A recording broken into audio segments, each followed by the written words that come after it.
What's good, everybody? Welcome to another episode of the Fan First Sports Network Power 2 podcast.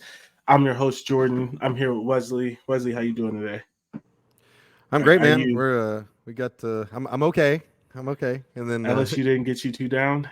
no, I mean it's first week, so I wouldn't still didn't know what to expect, and have a little bit better idea now. Yeah, that is a much more measured take than what I would have had. I mean, Ohio State won, and I don't think I had as measured of a take as that. So I I'm excited about the NFL football getting going now. So I've completely shifted um my focus, and I'm like, you know what? Who even cares about college football until today? Now I care about college football. that's Tulane funny. won. Yeah. I mean, whatever gets you through it, because college football is my number one, so I'd be stressing over everything. My Yeah. friends be making fun of me because, like, one of my friends, that other one I podcast with, he's like, if I get on Twitter and I don't have on the Ohio State game, by the way Jordan's tweeting, I would think Ohio State's down like 20, and then I turn it up and they're like You're up up by 30. 17, Yeah, yeah. and I'm like, yeah, nah, we're up 30, we're up by 17, but it should be 30, so I'm still not happy.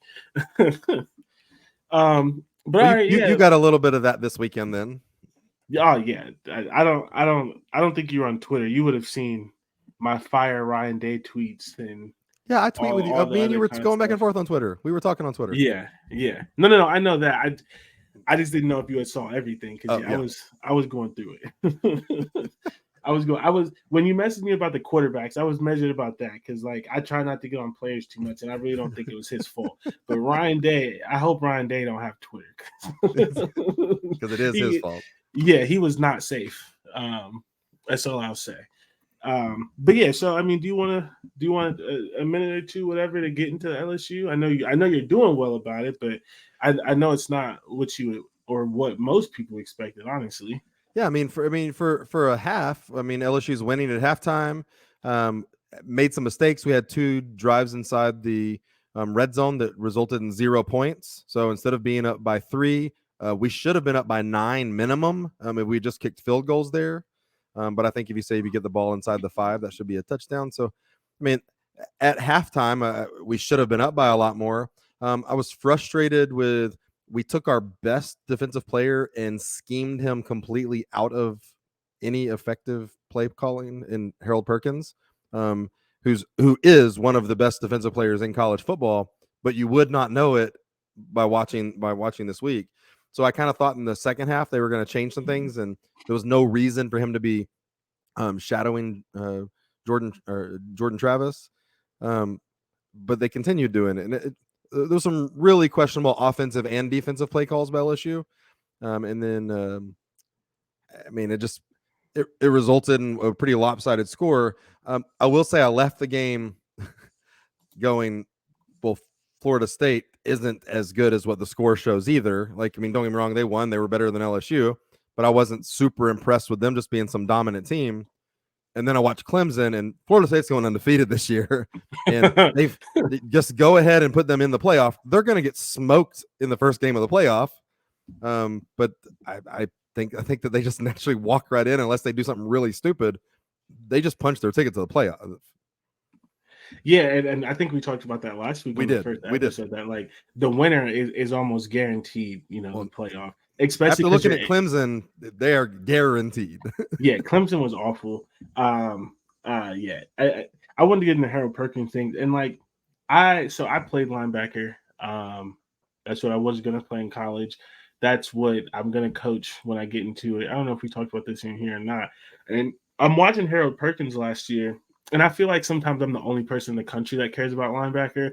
I've been like arguing with Ohio State fans about it because we have a guy in CJ Hicks who could do, I believe, what Harold Perkins did last year. He was recruited higher, which doesn't mean anything. Just because you're recruited higher doesn't mean you're a better player. Harold Perkins was great, but a similar athletic profile. And I'm like, I'm watching Harold Perkins, and I'm like, everyone keeps calling him a linebacker, which he is technically, but he's not a linebacker. He's not a good linebacker. I was telling everyone he's not a good linebacker, but he's a one of one athlete and one of the best players in the field. It's just that, especially in college, linebacker is a very hard position. And then I heard that Brian Kelly said that he was going to make him play inside linebacker. And I was like, that is so dumb. Like, literally, I've been talking about this for weeks. Like, that doesn't make any sense. And then I saw it. And it was like he wasn't even there. Like, I watched the whole game, and I had to pull up his stats at the end to see if he even did anything. And they he had him 5 stand tackles. still and shadow the quarterback from 15 feet away.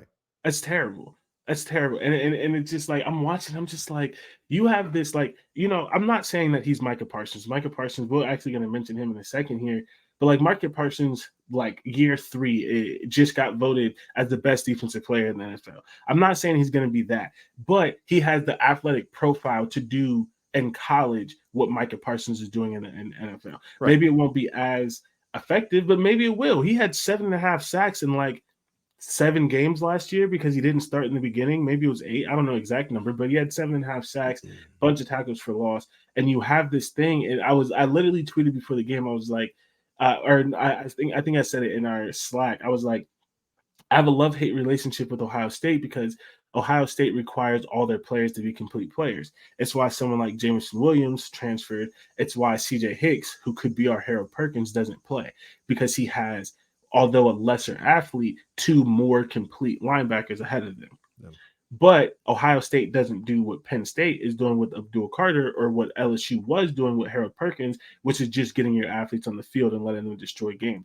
So I watched the game and I'm like, did you just not watch the film from last year? Did you forget what he was capable of? And then like Brian Kelly comes out and he's like, well, last year he was see ball, get ball. You're seeing a young player go through growing pains. And I was like, I get that, because linebacker is hard.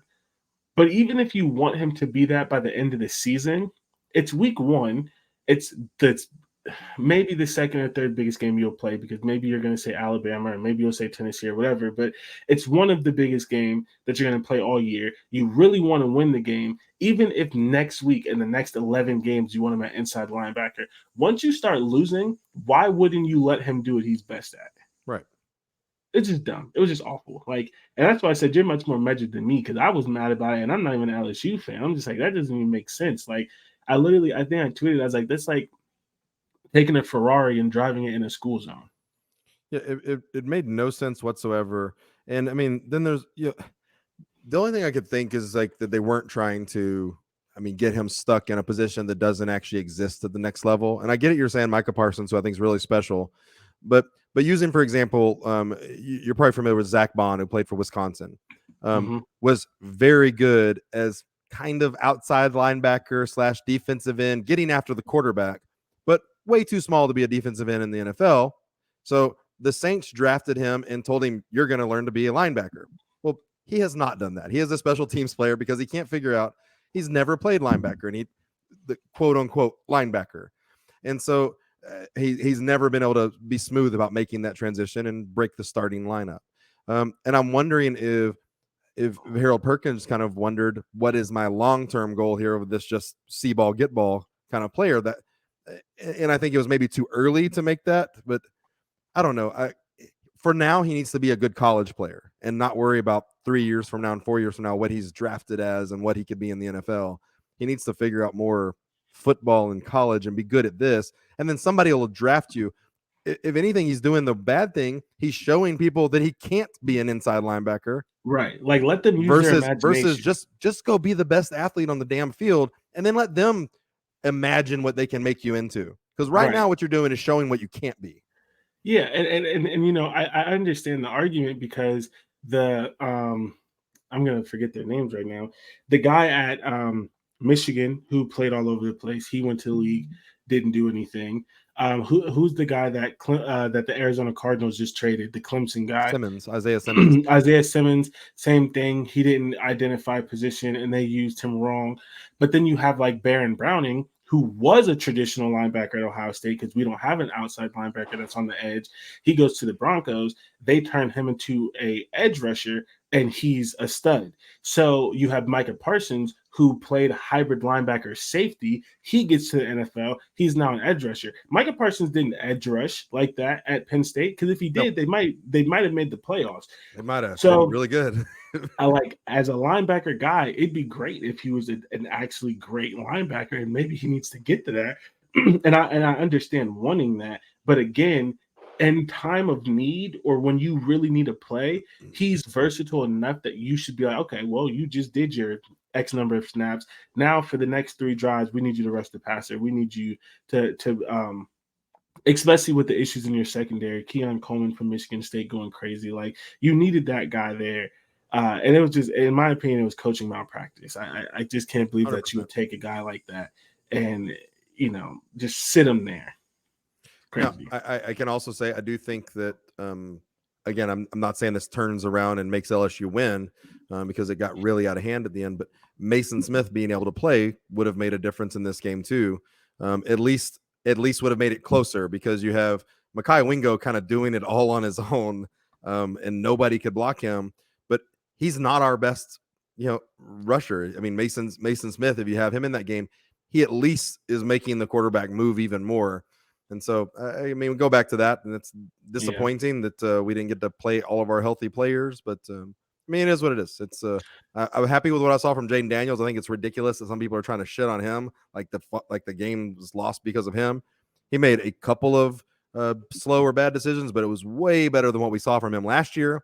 Huge growth from him, and I think he'll only get better. He'll end up doing just fine. Yeah, I mean, ultimately, I still think you'll all be fine. Yeah. I mean, we're number 14 now in the new rankings. That we'll end up finishing close to the top 10. Yeah, it'll be all right. So, Colorado, Duke, crazy, love it, wonderful. I don't know how you feel. If like the saying where it's like if Dabo Swinney has 100 haters, I'm one of them. If he has 50 haters, I'm one of them. If he has one hater, I'm one of them. And if he has no haters, I'm not alive anymore. Yeah. That's how I feel about Dabo. Like if I'm alive, he always has at least one hater. I dislike almost everything about him. Really just probably everything about him. And so watching the fall of Clemson, but also it entirely being his fault is just like chef's kiss. He gets Garrett Riley, and people who really kind of pay attention to the game, they questioned how good he would be. Not that he's not talented, but that it's always that question of how much was TCU's offense Garrett's or how much was it Sonny's, because Sonny's an offensive coach. But we don't know because he went to Clemson, and Dabo made him learn Clemson's offense. And it's like, your offense wasn't bad because you hired Brandon Streeter. Your offense was bad, and then Brandon Streeter made it worse. So you took this guy who could be really good, and you make him run your terrible offense instead of fixing it. You don't have any playmakers, and you're too stubborn to go into the portal.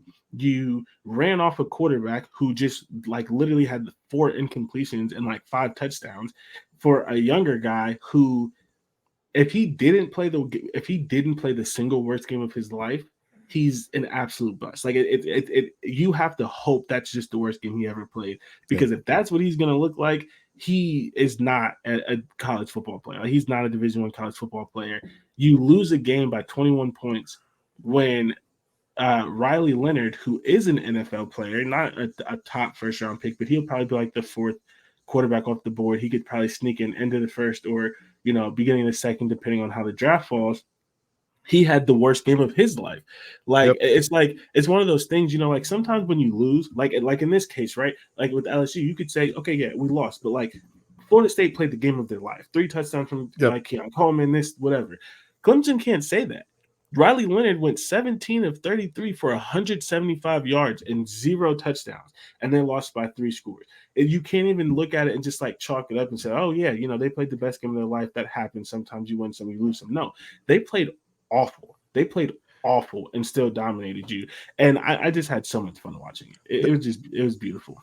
They did. And then Duke, on top of with Leonard having just, not a great game, but Mike Elko, what he's done at Duke in 2 years, that's a program that was worth nothing. And he's 2 years in, and they've got a little swagger and competitiveness to them. It's kind of weird to see them in Duke colors with the kind of attitude that they play with and all like that. It's just crazy. But And Duke has really hard transfer requirements. Most of their transfers are grad transfers. And that's the thing. This is way harder than even when Brian Kelly and Notre Dame and all that kind of stuff. Like Duke's, you gotta make some grades and you gotta test well. But it's I don't know. It's crazy. And beyond all this, and yes, they lost by 21, but Clemson only scored 7 points. And it was on a play where they got the ball on the 14-yard line. And they got they didn't drive to get that. They got the ball on the 14-yard line because of a fumble, a special teams mistake. It's a crazy, it was a completely dominating game, and it's both things. The amount of points that Duke scored, with Leonard having a terrible game, they scored 28, but they only gave up 7, and the 7 they gave up was kind of bullshit.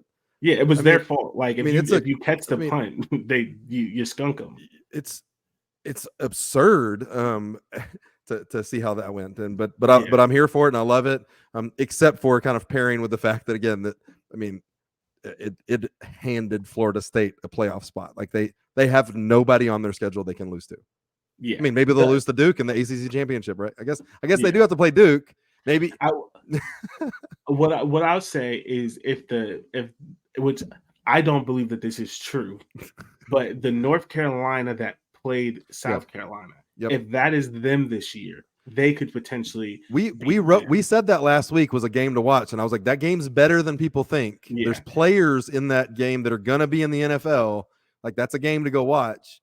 And people literally said that, and it's true. North Carolina looked like the SEC team. It's crazy.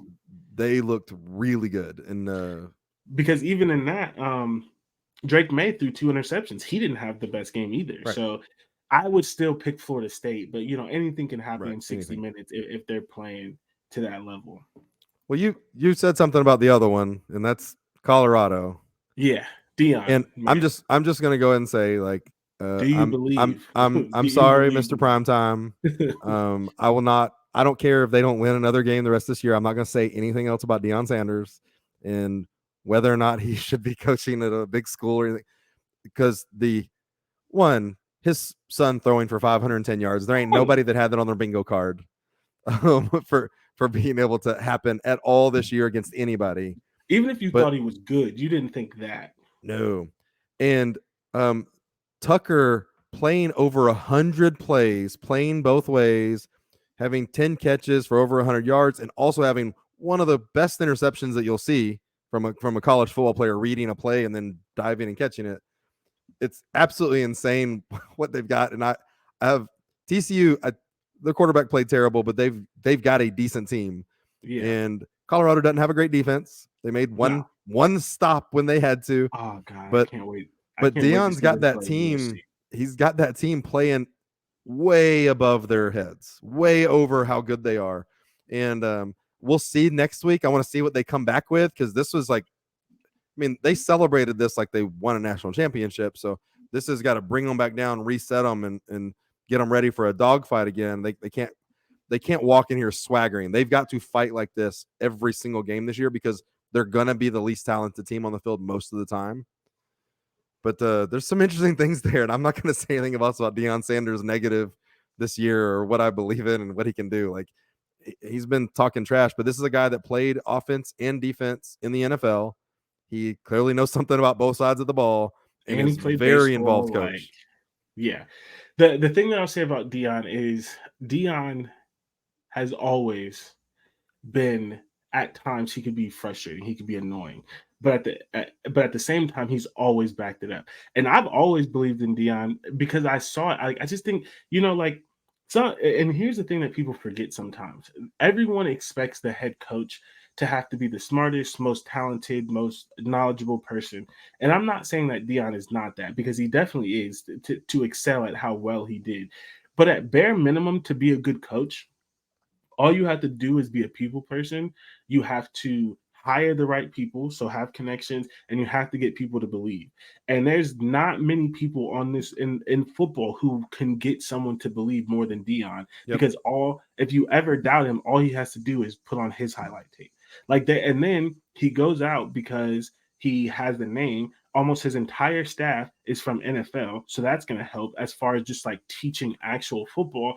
And then he goes and gets Sean Lewis, who is one of the best young offensive mind in the game. And so it's like, I didn't think it was going to happen this year because I just thought the talent would be, the gap would be so wide. But I never understood why people didn't think he would be successful ultimately, because he had all the pieces.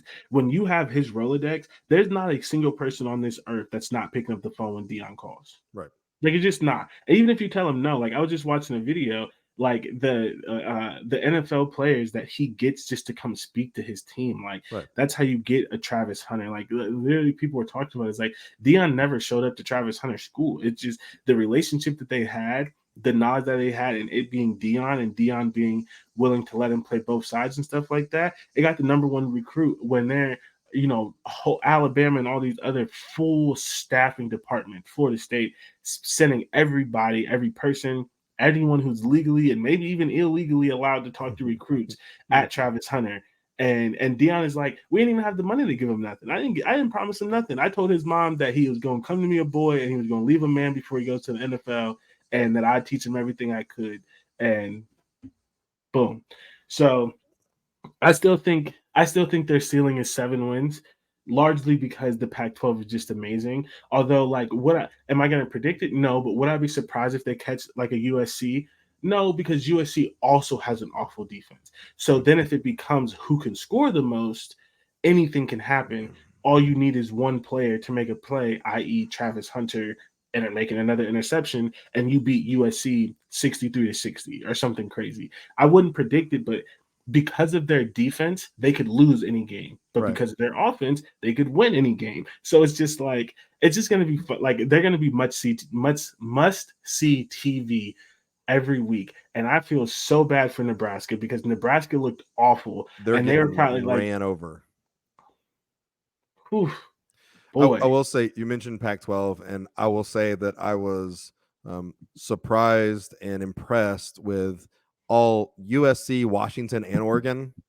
Now, again, I know who they were playing, but they all did what they needed to do against the teams, because you can only play who you play, and they played perfect games and just ran through everybody, the 3 teams they played. So I want to see them play each other, but I can't wait. There's some decent play out there, at least offensively, in the Pac-12. We'll see they play each other. I still think that they might end up kind of beating each other up and kind of causing problems. I don't know if anybody's going to be able to dominate the other ones and win consistently, but it'll be interesting. In my opinion, even if someone had the capability to dominate another one, it's not going to happen because they all play each other in like a 6-week span. It's one after the other, right? It's not spread out at all. USC, they play Notre Dame and Utah back-to-back. Then they have Cal. Then they play Oregon, Washington, and UCLA back-to-back. So in 5 of 6 games, they have to play Oregon, Washington, Utah, Notre Dame, and UCLA. They don't win all those games. They just don't. It's too many different teams, too many styles. You go from rough and rugged Notre Dame and Utah. Then you have Michael Penix, who's trying to put up 500 passing yards on you. You have to go chase around Dante Moore. Like, it's too compact. I don't think that any of them can run the table. Well, Washington, they're all doing the same thing, because Washington, they play against Oregon, and then they got Arizona State and Stanford, and then they get USC, Utah, and Oregon State all back to back. It's just the Pac-12 did none of them any favors with the schedule. They get to start with Boise State and Tulsa, so they get to work on whatever they want to work on without any risk of losing, But yeah, eventually it just becomes a thing where it's like, hey man, like, what are we doing here, right? Like, it's hard. If you spread them out over the 12 games like you should, you might get a team that could win. But when they're literally all grouped together, they're all playing each other in a 5-week span. It seems like the games are back to back with one, maybe 2 teams if you're lucky. Like, again, USC only has 1 team in between the other 5 best teams in the conference. Like, that's crazy. So, but it's going to be fun to watch. This, all the games that aren't on Pac-12 Network. All right, so let's transition. I know we have some things to do. We're not going to be on here forever. The AP dropped, which whatever. Want to go down it really quick, see if you have any thoughts on any of it. Um, so let's see. Georgia 1 makes sense. Michigan 2. I mean, they were 2 before. They weren't going to change that. Alabama's 3. I don't see how you saw anything to make Alabama 3. You know what? I think, despite the fact that like it's early and it doesn't matter, if I think you were going to do these polls right, I think you should do them week to week. And when you have a team that plays another highly ranked team and dominates them, they should be the number 1 team in the country. Yeah, Is Florida State better than Georgia? Who's had a bigger win than Florida State this year? No one. Is Florida State better than Georgia? I don't know, but I'm not predicting 13 weeks down the road. I'm predicting. I'm reacting to what I saw week 1, and Georgia played Tennessee Martin, and Florida State played LSU, who people are expecting to win the SEC. So that's one of my biggest complaints and why I don't care about it, because it's just like, is FSU the 4th best team in the country? Maybe they're worse than that. But off of what we've seen so far, put them at number 1. They have the biggest win by far. Yeah, just give the kid, and it's going to be the biggest win for unless Texas beats. I think it's going to be the biggest win for 5-6 weeks, because I think LSU is better than Alabama. So even Texas beating Alabama wouldn't be as big. I think it would be the second best win, in my opinion, if that were to happen. So Alabama 3, Florida State 4, Ohio State 5, USC 6, Penn State 7. USC, Penn State didn't change. Ohio State fell 2. Washington jumped 2 to go to 8. Tennessee jumped 3 to go to 9. Notre Dame is 10. That rounds up the top 10. Texas at 11. So we're going to get an 11-3 matchup with Texas and Bama. Yep. Utah's 12. Oregon is 13. LSU fell down to 14, 9 spots, like you mentioned earlier. Kansas State 15, Oregon State 16, North Carolina 17. That kind of surprises me, beating South Carolina. I guess South Carolina wasn't ranked, but I thought maybe they'd jump a little higher. Yeah, they only went up 4 slots, and they had one of the bigger wins too. Yeah, it doesn't make any sense, but whatever. It's so tied to what their original spot was. Right, for sure. So, which didn't matter at all. Yeah, literally. Oklahoma is 18, Wisconsin 19. Ole Miss is 20. Duke is 21. Duke is 21. They jumped up in there. Clemson. Nope. Oh, no, they're at 25. They didn't fall out. Colorado's 22. They jumped up in there. Yep. Texas A&M's 23. Tulane, your other guys, they're 24. That was a great win over South Alabama. South Alabama is going to be good, and they just dominated them. Yep.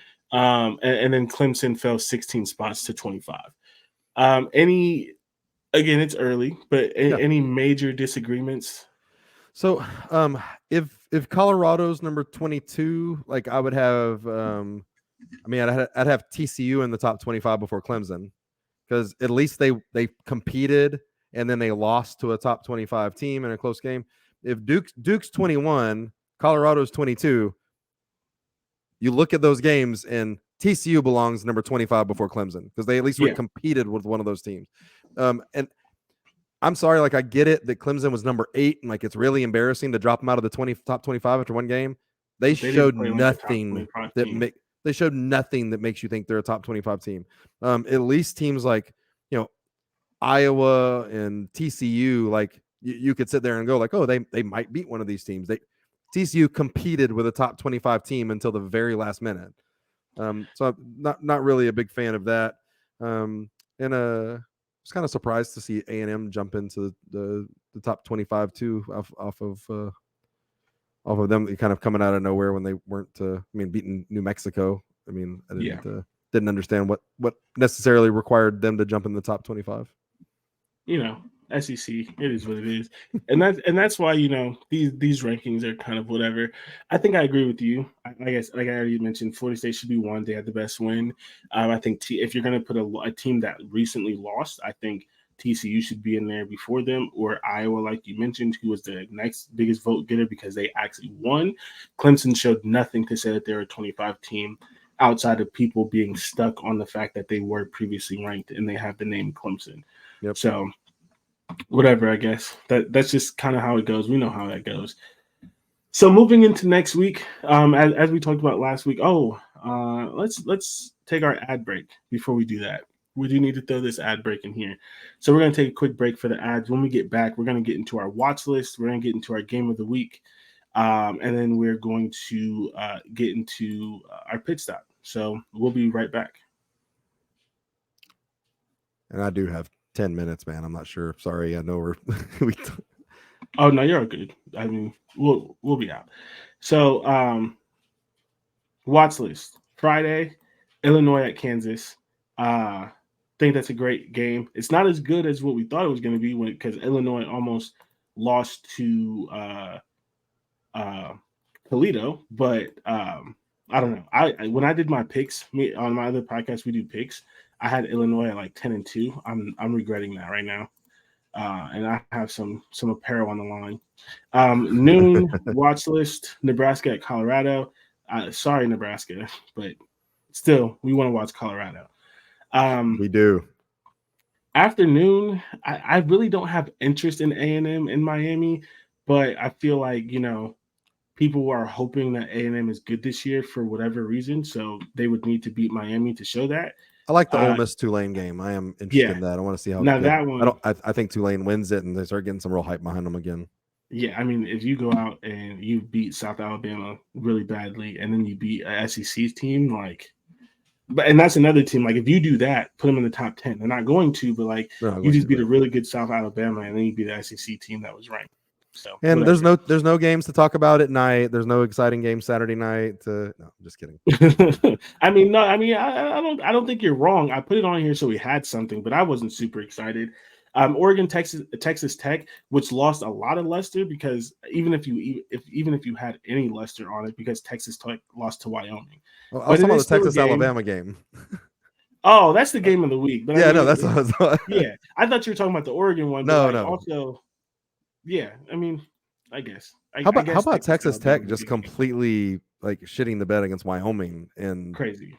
I mean, again, people were picking them to win the Big 12, which technically they still could win the Big 12, right? But it could be ugly, yeah, that was rough. And then the game of the week, just because it's the biggest helmet game of the week, and I guess it does have the ability to be good. I didn't everyone was super impressed with Jalen Milroe, and I haven't went back and watched that game yet, but I saw he was 10 for 18, and it was mainly running the ball. So it's okay, well, if you can't run on everyone, you still haven't shown that you can play quarterback. So, whatever, we'll see. Game of the week, Texas, Alabama. For our other guys segment, Fresno State beats Purdue, and they looked like the better team throughout. Ryan Walters is a defensive guy, so I think Purdue gets it fixed within a year or two, but it was such a large undertaking to take a team that had never played defense in their life and make them a credible defense, and they have not done that yet, clearly. So not a good look for Purdue. No. And Wyoming, we just mentioned, beat Texas Tech. So, the other guys the other guys had a good game. And it was a weird first week for sure. Yeah, it was a lot of weird games and surprises. But that's why we love college football, and that's why for me, I know you're an NFL guy, although you like both. But that's why college football always reigns supreme for me, because you just don't get this in the NFL as much. When the Packers play the Bears, the Packers are going to win because they're the better team. You don't get these kind of crazy upsets as much because everyone's at the top of the game. So if you have the better players, you're going to win more times than not. It just kind of happens. So yeah, and I mean, I had so much fun watching the Colorado TCU game, and I mean TCU's a team that I like, and I wasn't upset at all about them losing just because the game was so exciting. And there's not an equivalent of an NFL game that gives you that right there. And there's one of the things in college is if somebody making a good play and then also somebody blowing a play, it doesn't upset you as much because they're not professional athletes. So the excitement of somebody making a good play, you're wow, this 19-year-old kid just did this. And then if somebody makes a bad play, you're he's just 19. He'll figure it out. So it's one of those things. It's it's not as high, but it's so much fun. And there's not a game in the NFL where teams can go back and have so many scores so fast. And it's a beautiful game to watch. I'm glad the season's back. And there's definitely a contrast between the college and the NFL that I enjoy. Yeah. So before we get into pit stops and get out of here because you decided to have a life and be a real adult, do you have any other thoughts on any of the games or any thoughts on the games coming up next week? Anything that you want to get off your chest? So I did want to say something about, you know, we had an interesting thing with Chip Kelly making a comment about how the rules of the college game have changed, of how we're not getting plays stopped after a first down. But and again, college stepped in saying we got to make the games faster and more fan friendly to where they're not 4-hour games. So we're going to stop doing this and stopping the clock. Well, he made a comment about, yeah, we don't like the rule change just so y'all can sell more commercials or something like that. And the thing is he was correct. Yep. If you take out the Notre Dame game, the games were 2 minutes longer this weekend than they were last year. It's and so so many commercials. there was more commercials. The college stepping in, the NCAA acting like they cared about the viewing experience and how long we sit in front of our TVs on our couch is not true at all. They sold more commercials.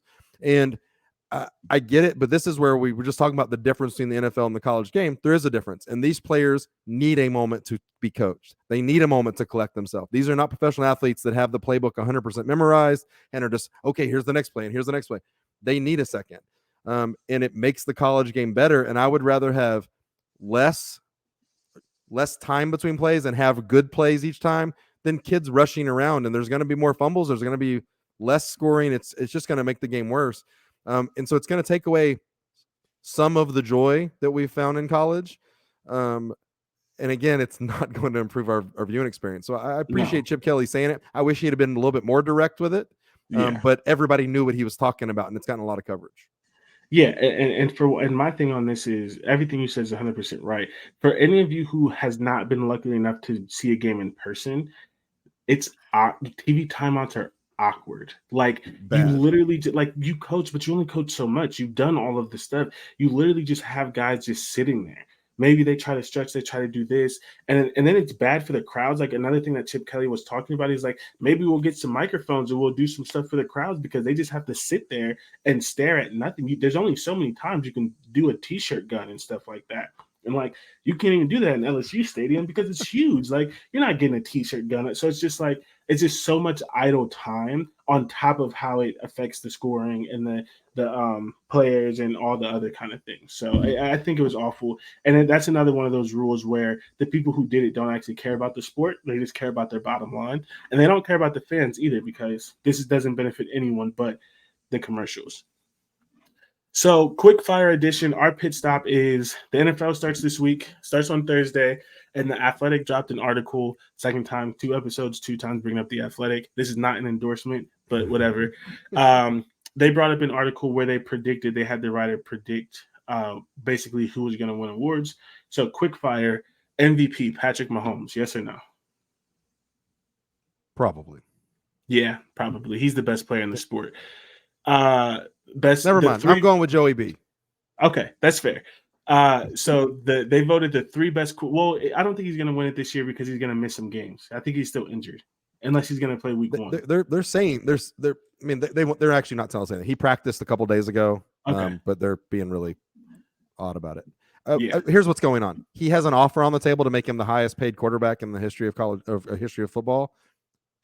Joey's not somebody that's just going to sit out, but there's some stuff going on. We did see today he does have an offer on the table to make him the highest paid quarterback in history. Makes sense. Patrick, Joe, and Josh Allen, 3 best quarterbacks in the league. Yes or no? Man, it's tough on Josh Allen, isn't it? I got to see him do it when it's a little bit deeper into the year. But yes. Fair. Justin Jefferson, best offensive player in the league, non-quarterback edition. Yeah, I mean it's and listen, Kirk Cousins has some good stats and has some wins and all, but Jefferson could play with better quarterbacks. Yeah, absolutely. Micah Parsons, best defensive player in the league. I disagree with this one personally, although I think he's up there. I think it's a little early, in my opinion. Although he's great, but like, I don't know. I mean, I think we're going to need to see more from the team because, and honestly, the Cowboys' defense is not good and hasn't Yeah. been consistently good. It's kind of like that, winning the MVP when you have a losing record. To me, their defense has a losing record. So, no, I can't give it to him yet, but he's super fun to watch. As much as I hate the Cowboys, he's super fun to watch and is awesome. Yeah, I like the top 4. I just would probably have him 4. I think he has to like another year or 2 to pass these guys. The top 4 was Micah, Nick Bosa, Aaron Donald, and TJ Watt. I think they got that right. I just wouldn't. I think Micah was recency bias. And then the best rookie, Bijan Robinson. You agree? Disagree? He's going to be set up to show it better than anybody else because Desmond Ritter's not a great quarterback. Atlanta is going to run the crap out of the ball. They have a very decent offensive line. Whether he is or not, he's going to have the opportunity to show that he is for sure. Yeah, I agree with all of that. So that's it. That's the show, guys. Thank you for listening as always. We'll be back next week. We'll have some things, and I'm going to spend, like 10 minutes yelling about the quarterbacks if Jalen Milroe is actually not good or if Quinn Ewers has a terrible game. I mean, there's just going to be so much good content coming out next week. You can follow me on Twitter at JordanW330. You can follow the show and watch it on YouTube at JordanW330. And you can follow the show on Instagram at Power2 Podcast. Wesley, where can they find you? You can find me at HoodatWesley13 on Twitter. And then I also do a Saints podcast. That's the Dome Patrol, which is at domepatrolpcast.com or not do.com. Sorry. All right. As always, thanks for listening. We'll catch you next week.